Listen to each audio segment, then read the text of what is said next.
Welcome to Who Shaves the Barber, a weekly podcast where we explore paradoxes, thought experiments, and other pointless problems.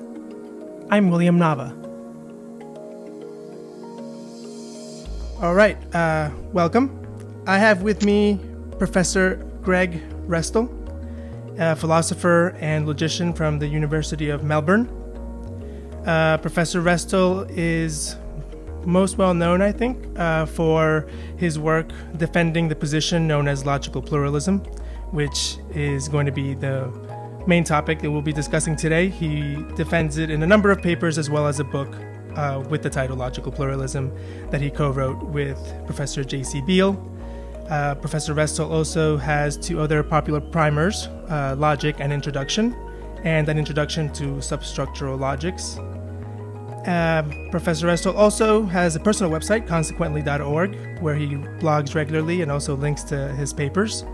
And another note I'll make, something that I've made use of, is that if you go to vimeo.com/consequently, Professor Restall has also put up some instructional videos in logic, quite a few of them, everything from the very introductory stuff to fairly advanced material as well.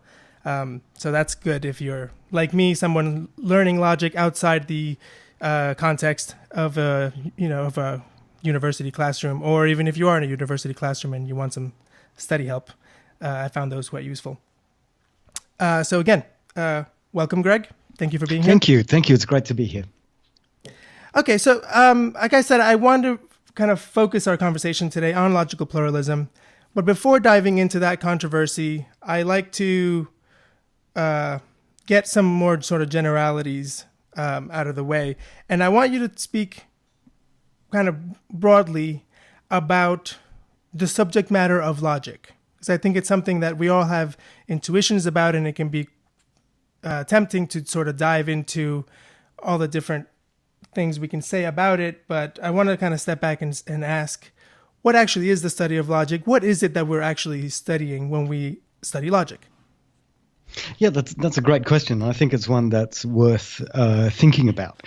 For me, a way that I like to think about what we're doing when we're doing logic is that we're attempting to really understand and analyze and come to grips with how our claims, positions, propositions, how things like this hang together in various ways.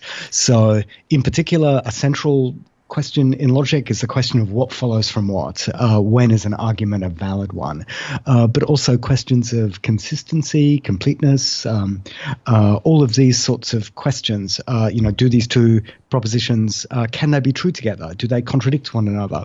All of those things are kinds of questions that logicians have traditionally addressed, and they, I think, are the kind of core questions that logicians like me study. So when you're looking at something like consistency or completeness, or even just broadly what follows from what do you use to evaluate whether where you're going is, if you're on the right track? What do you measure your work against? Good. I mean, I think this can be done in a number of different ways. When I sort of teach logic to first-year students, one of the things that I try to get across is that there are now, when we do logic, there are really two great traditions or approaches. One that many of our listeners might be familiar with is this arises out of interpretations or models. You can say that an argument is valid, or let's stick with validity. An argument is valid if there's no counterexample, if there's no way of evaluating the premises as being true while not also evaluating the conclusion as being true. Any way of interpreting what you've said in such a way that the premises turn out to be true will invariably also make the conclusion true. And there those kinds of interpretations might be explained in terms of, rows of a truth table, or models of first-order logic if you're doing more complex logic, or Kripke models for modal logic if you're doing modal logic. That's all a kind of model theoretic or interpretation sort of view of validity. And another way that we might think about understanding something like logical consequence or validity is instead in terms of proofs, and we could define what it is for a certain sequence or structure of sentences to be a proof, and we'll say that an argument is a valid one if we've got a proof which gets us from the premises to the conclusions. Both of those approaches have been really, really useful in logic, and some of the core conceptual advances in the 20th century has been showing that those two very different approaches can come to the same thing. And so they're the kinds of things that we logicians use when trying to give an account of what it is for an argument to be valid. And I think that's something which is very powerful in logic, that this one conceptual distinction between validity and invalidity can be understood or explicated in two different ways in terms of models or in terms of proofs. Okay, so to kind of dive a little bit into each of those. So when you say Sure. So when you say by proof, you mean following kind of syntactical transformation rules, right? So you have is that about right? Yeah, Or would you... definitely for things like proofs that involve basic logical concepts like conjunction or disjunction, negation, or the quantifiers, the rules that govern what might count as a proof will presumably depend on the structure of the claims that are being made. A very fundamental rule that often occurs in various proof systems is the rule of modus ponens, that says that if I've inferred A and I've inferred if A then B, then I can also deduce B. Detaching the if A then B and the A, breaking them apart. Or another rule might be a rule of introducing a conjunction, which says that if I've inferred A and I've inferred B, then I can infer their conjunction, A and B. And the kinds of proof systems that I think really give us conceptual power or a real understanding of the connection between logic and meaning are those sorts of things where the rules for each of the different steps of a proof kind of correspond in some way to the concepts that are being explicated in the logic, in exactly the same sort of way that the rules for a truth table might say that here's what it is for a conjunction formula to be true. A conjunction is true when both conjuncts are true, or here's what it is for a disjunction to be true. A disjunction is true if either of the disjuncts is true. Those rules each apply to individual different logical concepts. The same works, I think, in really well-behaved and interesting proof systems. You'll have different rules for different kinds of concepts that you might use. Okay, so when we're talking about these different rules, presumably, like you can take those rules and work with them without thinking much about the meaning, right? They have you can work with them sort of without thinking Sure. about what any of this might mean. Sure. But the rules were designed in the way that they were in order to mimic sort of rules of reasoning, presumably, right? So how would you characterize this sort of relationship between logic as a practice divorced from meaning and the pre-theoretical or sort of intuitive grasp that we have of Yeah, that's a really good question.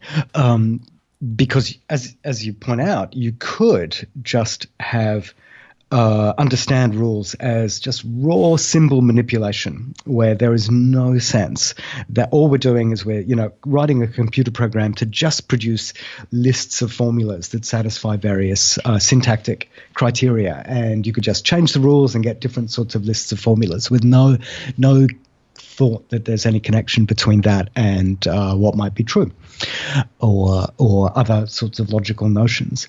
Where I think the connection might arise is what it is to take something to be a proof.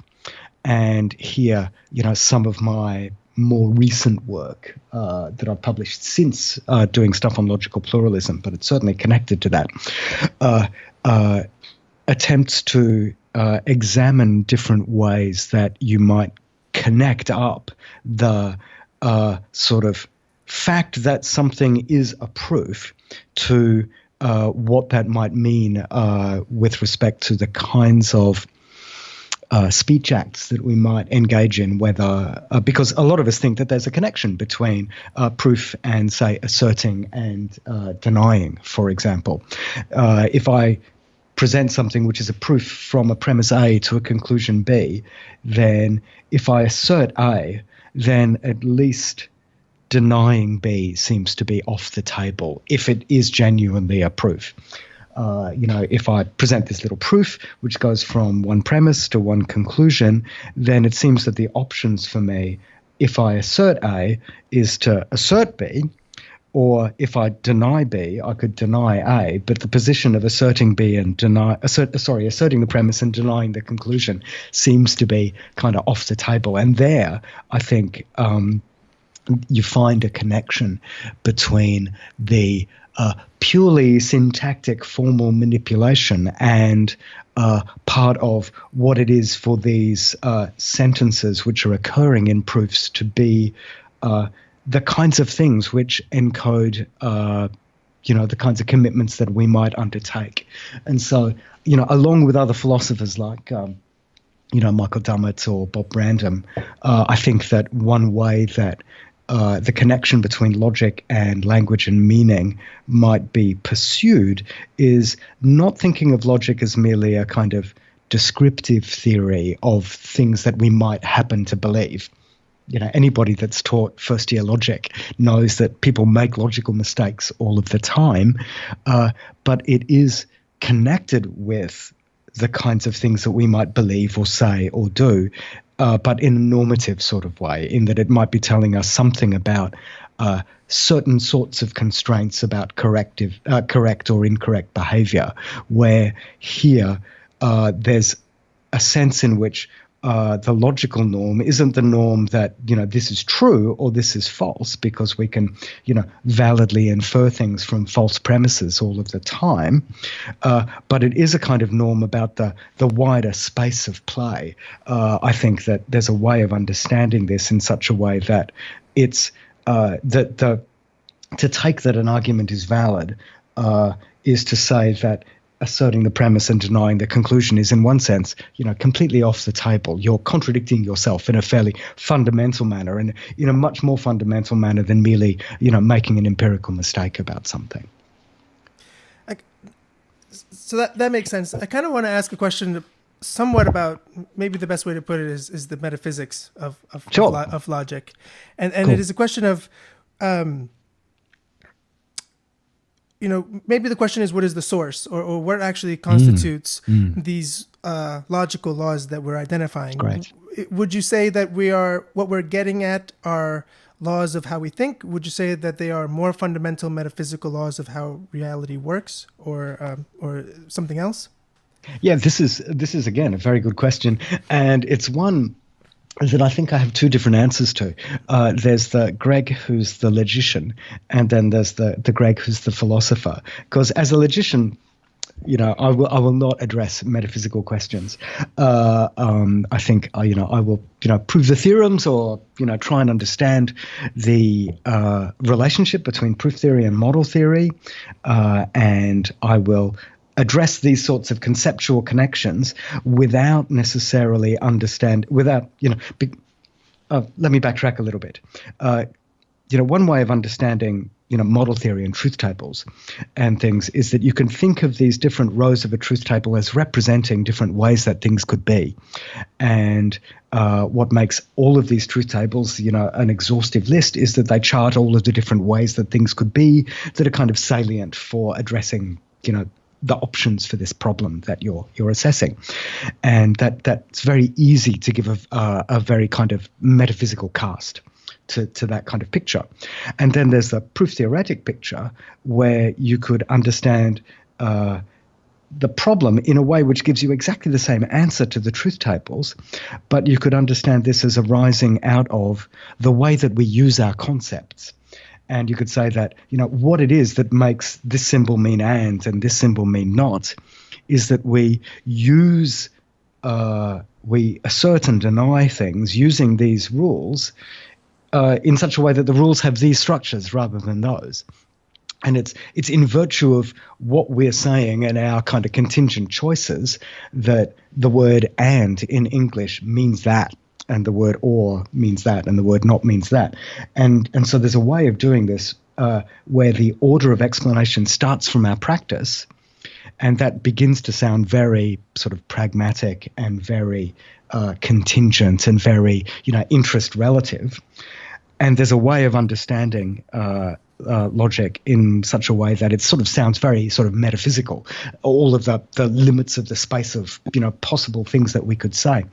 And the logician in me says, hey, it's very interesting that these two very different ways of understanding things, you could start from one and define the other as sort of dependent on that, so that what makes the rules of proof correct is that they match these space of possibilities, which is this metaphysically real thing.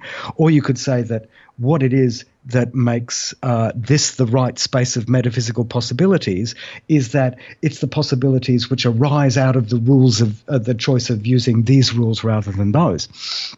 The philosopher in me,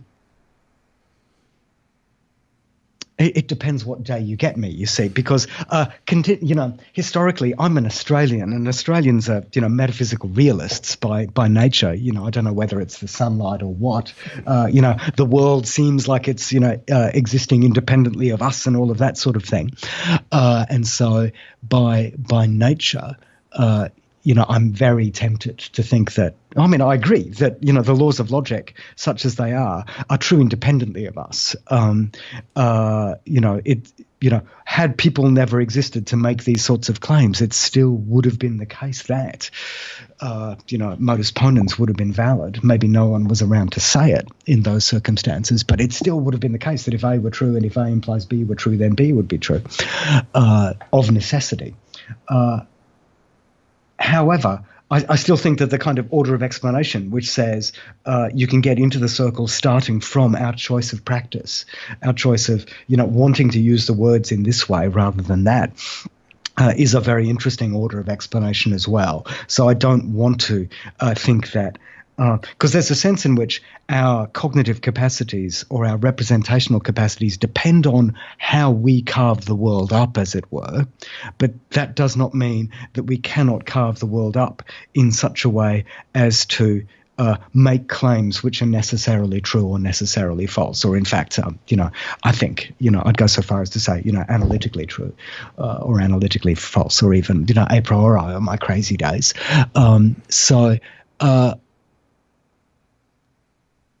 That's a long-winded answer to the question, which doesn't go so far as to say what the grounds or the source of that necessity might be.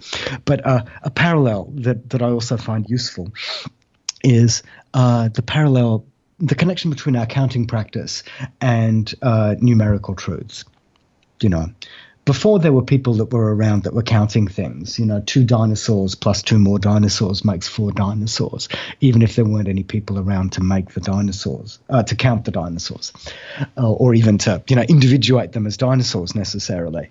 Now, it's up to us that we engage in certain sorts of counting practices, but these kinds of counting practices are practices which are, in some sense, independent of contingent features of things. They track contingent features of things, but they're designed in such a way that the answer that 2 plus 2 gives you is always 4 and is never 5 and is never 3, because that's what it is for something to be plus. And it's because of our interests that we're interested in tracking such things. So I like those sorts of views which both find a kind of dialectical tension between our contingent interests to have this concept rather than that concept, and which allow those contingent interests to point to concepts which allow us to say necessary truths. That makes sense. It sounds like your view. Well, for one, your view is that from the perspective of a logician, it doesn't make that much of a difference, really. Yeah, I mean, as long as you think that, I mean, I'm the kind of logician that thinks that proof theory and model theory both give us interesting ways of analyzing logical concepts. Neither of them is conceptually prior to the other, but they're both, intimately connected to one another. And then the philosopher in me says that, these give us connections to metaphysics, language, epistemology, all of those sorts of, and philosophy of mind too, those connections can be made clear using the tools both of understanding what the space of reasons might be in thinking about things sort of model theoretically, the space of possibilities that various models might help us model, and the connection up with our practices or our choice of concepts or our access to concepts that are given there in proof theory. Yeah.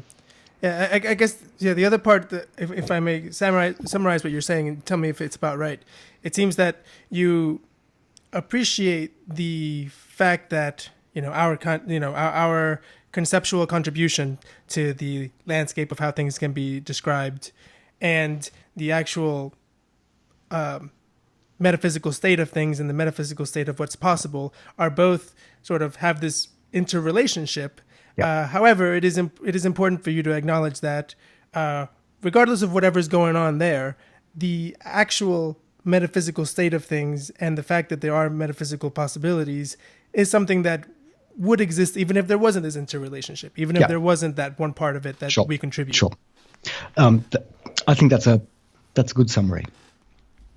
Let's now actually dive into the issue of logical pluralism. So, how would you describe what's actually at stake in this controversy about monism versus pluralism? Yeah, because everything that I've said, none of that has directly addressed the issue of pluralism. And in fact, you might think that given everything that I've said, it sounded a little bit monistic because I was, never calling into never calling out the fact that, the space of possibilities, in some sense, there might be more than one of them. For me, what's at issue in the debate between monists and pluralists about logic is whether or not there's a single best deserver of the word, say, logical consequence, whether the concept of logical consequence is unitary or whether it can be made precise and explicated in a number of different equally good sorts of ways. And looking at that, I come down as a pluralist. I think that the pre-theoretic, intuitive notion of good argument can be made out in a bunch of different ways, each of which, counts as a notion of logical consequence, independent of the others. Okay, so I think this is a good opportunity to dive into actually what the criteria are for being a logical consequence, because you sort of referred to it as being a good argument, but part of what's great about this is that you're doing this somewhat formally, so we need precise criteria for Exactly. And one reason I, spelled that out first is good in that very general sort of way is that at that high level of description, I think almost everybody is a logical pluralist at that high sort of level. Most people, when they begin to say, well, what do we mean by good argument, will often distinguish between good in the strong logician sense of deductively valid, and then they will distinguish that from a notion of, inductive strength or, convincing in some other sort of way, strong but not valid. And many people think that the notion of good can then be, made precise in two different ways, and that an argument can be good in the sense of being strong and convincing and maybe inductively reasonable without being deductively valid. And then they'll just happily say that this argument is good in this sense and not in the other. And JC and I agree with that, but then we say that even when you get to the deductive side of the picture, that itself can then be split in a number of different ways as well. And there we want to say, well, what makes some of those, deductive validity? And that's where those sorts of criteria come to bear. Yeah. So what are the criteria necessary for something to be considered deductively valid? You've read the book Logical Pluralism more recently than me, probably. So let me see whether I can remember them. I mean, one of them is necessity. One of them is that not only is the logical notion of validity itself in some sense a necessary notion, but that if there is a possible counterexample, given some salient notion of possibility, then that's enough to count the argument as being invalid. So it's the kind of thing that, you get an argument which just says, hey, Tweety's a bird, therefore Tweety flies. If somebody says, well, hang on, couldn't Tweety be a penguin? Or couldn't Tweety have a broken wing or something like that? And if you grant that as being possible in the salient sense, then you say, oh, okay, that argument is therefore an invalid, is not a deductively valid one. So that's one of the criteria, necessity. What is another of the criteria? I think another of the criteria is something like formality. Is that one of the ones that we mentioned? I think in the book, formality. Yeah, in the book, we talk about formality because we're interested. I mean, one of the reasons that we were motivated into this sort of pluralism was that one of my great motivations is, I grew up. When I started my logical education, I was very interested in paraconsistent logic and the idea that not everything need follow from a contradiction. And but then on the other hand, I thought that, there's something good in classical logic as well. What's a way of understanding the relationship between these two approaches to logic? This was a debate that was on the level of formal logics. It's not a debate which says, ooh, you've got one logical system that takes these to be the concepts and then another logical system that takes more things to be logically, sort of salient. Like, it's not the debate between propositional logic and logic with quantifiers, or quantified logic and then logic with quantifiers and modal operators. It's on the basis of logical form. And we think that the kinds of pluralisms that are salient are even, relative to particular choices of the language. So let's characterize pluralism between different formal logics. So the criterion of being formal was one of the criteria that we used. And if I remember correctly, the third criteria you gave, which is one I'm curious to hear you talk about, is normativity. Excellent. So how would you characterize normativity as a criterion? Normativity. I mean, this is something that I was, talking about before, especially when I was talking about proof theory. But the connection between normativity and logic is a good and a deeper one, which, should be present on both sides of the streets. If an argument is a valid argument, then there's got to be a kind of mistake that is made when one, in some sense, violates the argument. Or so. One I think that is an important and interesting one is that if you have, which is what I was saying before, is that if an argument is valid and if you assert the premises and deny the conclusions, then that's a mistake which has been made. And I think that's a kind of criterion that's there, which is an important and an interesting one, which makes logic have a kind of oomph in such a way that it goes just beyond the things that the logic is deriving or proving, being flatly true. Because there are some things which are true, which in some sense have got very little grip on me. Yes, it would be making a mistake in some thin sense if I denied something which happened to be true, but there's a sense in which inconsistency, as it were, or saying something which is out of bounds, logically speaking, is in some sense a worse mistake, or in some sense a mistake which can in some way be made clear to us.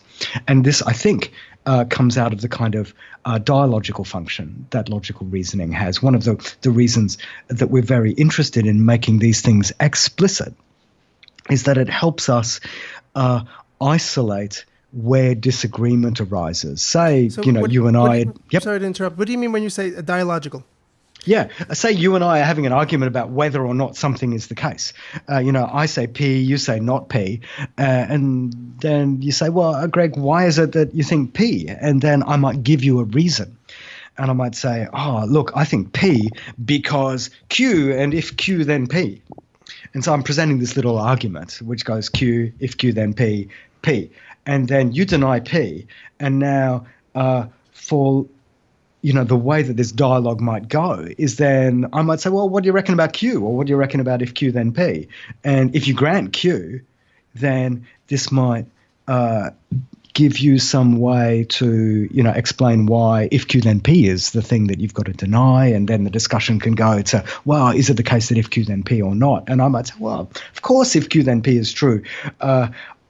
And then you might say, well, now, have you considered this circumstance? And then I'm like, oh, goodness, you're right. And so my original reason for P is undercut. And you can see that the kinds of dialogical role that the use of the logical concepts and validity is playing there can help us do something useful with our disagreement beyond just either beating each other over the head with it or agreeing to disagree.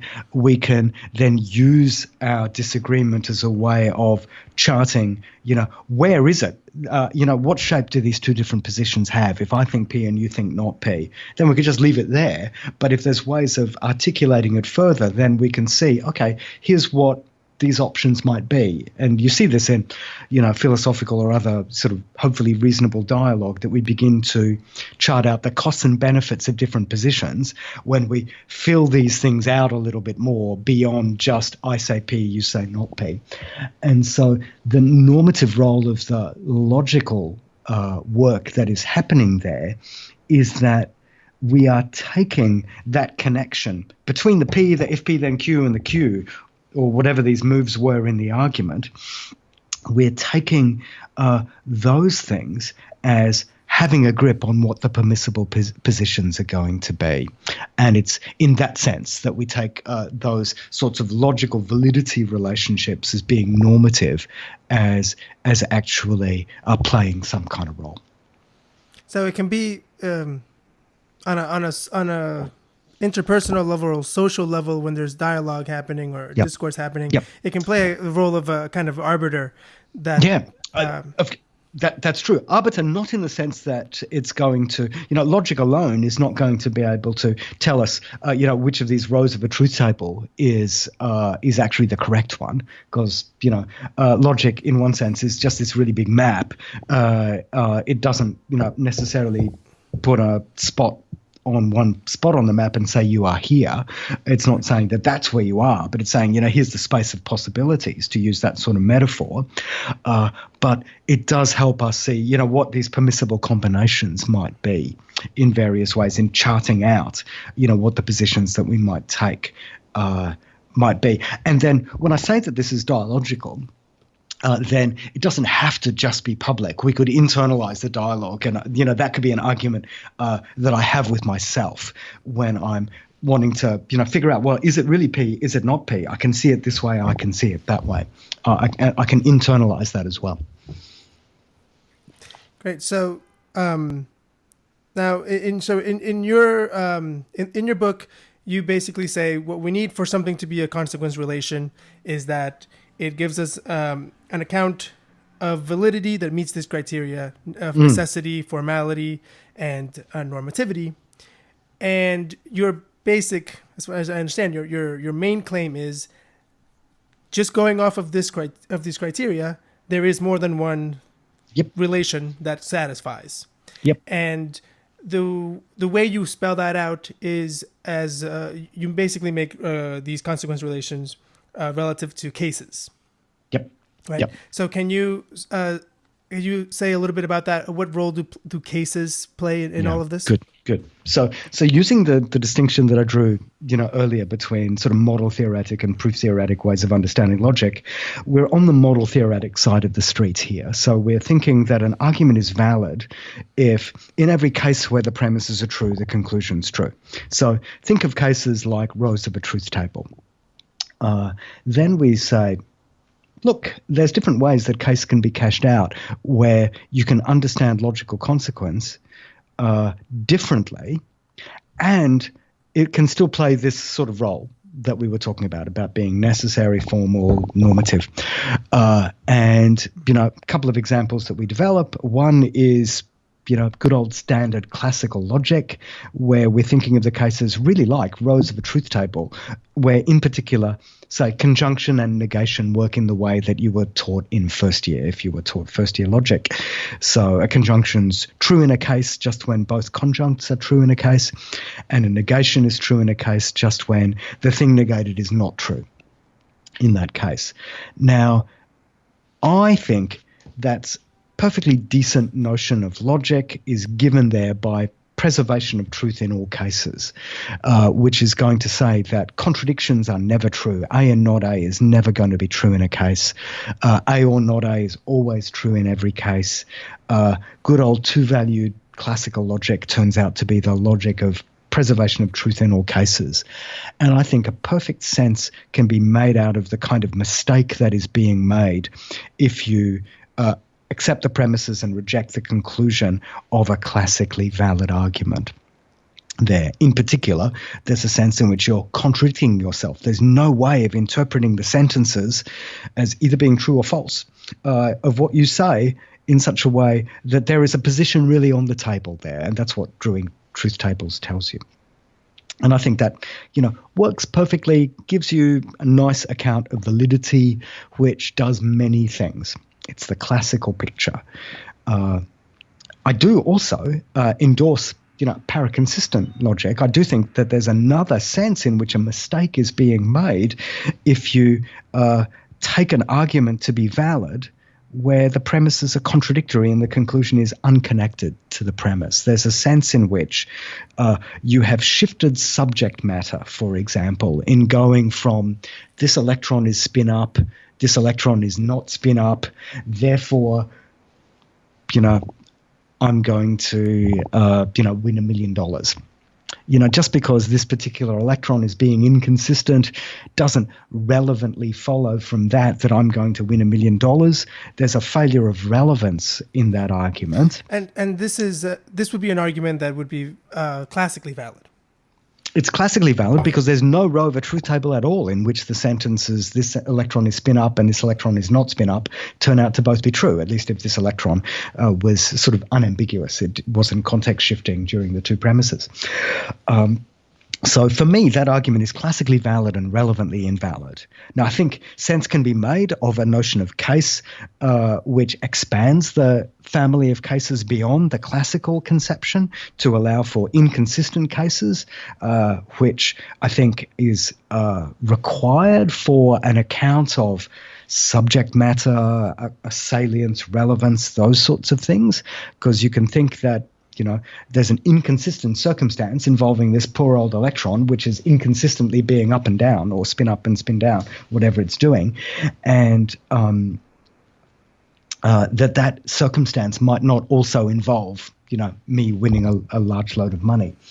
And so relevant logic is going to cut the invalidity boundary in a different place than classical logic. And me as a pluralist that says, those are two different distinctions that are being drawn. They're drawn in terms of truth preservation in cases. The classes of cases are different in both cases, but it's necessary, whether or not that argument is valid classically or valid relevantly is a matter of necessity and not contingency. It's normative. A kind of mistake is being made in going from the premises to the conclusion of an invalid argument in both cases. Different mistake, but still a mistake. And it's formal in both cases. So they both count as logical consequence relations on our view. They're both historically being used by logicians in various ways. We pluralists think that there's nothing more that's required to choose between one or the other when it comes to, is that a notion of logical consequence? We think they both are. So what is how can we understand the cases that classical logic is being understood relative to versus versus the cases that relevant logic is being understood relative to. What actually is the what actually is the substantive difference in those cases that makes it so that validity works differently in them? Because you use the word substantive, let me think of this in terms of something which is sort of fairly metaphysically rich vocabulary. Let me think of classical cases as something like possibilities, and in particular, possible worlds. So when I use world vocabulary, I'm meaning total, determining everything, consistent ways things could be. So you can see rows of a truth table which assign every proposition true or false as being a model of that for a small, a little vocabulary. But so let's think of the classical cases as possible worlds in that sense. There are details to be decided between whether these are, metaphysical possibilities or epistemic possibilities or some combination of those. But that's the kind of picture there, that they settle every question yes or no, and they don't settle them inconsistently. And then this corresponding metaphysically rich picture for the relevantist or paraconsistentist in this case is something like situation. So I use the example from a contradictory pair of premises to a conclusion. We could also use the dual sort of argument from an irrelevant premise to an excluded middle conclusion, which is unrelated to it, namely, I am sitting, therefore there's either an even number or an odd number of hairs on Donald Trump's head. Okay. The situation of what's going on in my office at the moment as we record is totally silent on the number of hairs on Trump's head. This situation and all of the information that it carries, it says that I'm sitting, because I am and I'm in this situation, but it's silent on the issue of whether Trump has an even number or an odd number of hairs on his head. And so that's a situation in which the premise I'm sitting is made true, but the conclusion Trump's got either an odd number or an even number of hairs on his head, I think, is silent, is neither made true nor made false in this situation. This situation doesn't carry that information at all. And so this is a notion which goes back to, the work of Barwise and Perry in situation semantics in the 80s and 90s. It was used in semantics of relevant logics since the 60s and 70s. This is a well-used sort of notion where we've got situations which might partially carry information about the world, which also might, in some sense, allow for inconsistency, especially if we're thinking of situations as representing cognitive states or ways that we are talking about the world. If we're not necessarily thinking of them as having to encode possibilities, but also representing impossibilities, if you think that there's more than one, way that the world couldn't be, that, the world being such that this electron was spin up and spin down, or spin up and not spin up, is different from Donald Trump both having an odd number of hairs on his head and an even number of hairs on his head at the very same time. If you think that they're different impossibilities, then one way of cashing that out is just talking about, their different situations which are being described. And so the metaphysical picture there is that the classical picture is these things are consistent, complete worlds, and the relevantist is saying that these are possibly inconsistent and possibly incomplete situations. All right. So there's a couple of things I want to unpack there. So great. It sounds like, in a way, the metaphysical picture given with the relevantist logic is somewhat narrower, right? We only have access to this situation, and so while we may agree that if we were talking about just the way that the whole world must be, it really must be that there either is an odd or even number of hairs on Donald Trump's head. Totally. When we're just taking this situation, you in your room, sitting or not sitting, just from that, right, we don't get any connection to Donald Trump's head. And since we're not actually talking about the way that the world might be, but we're just talking about what must follow from this situation, we just don't have any access to go there one way or the other. Right? Yeah. So in a way, the situation is just a narrower scope of what we have access of information to. Yes, and that can be understood kind of epistemically or cognitively in terms of what we have access to, or it can be understood kind of, metaphysically in a very robust way. So thinking of an Australian example, the work of David Armstrong and his sort of combinatorial analysis of possibility and necessity, you might think of combinations of universals and objects determining a possible world, and then you just make that choice that you have narrower, rather than choosing for every object all of the universals that it involves and that are involved on it. You just take a thinner slice of the world.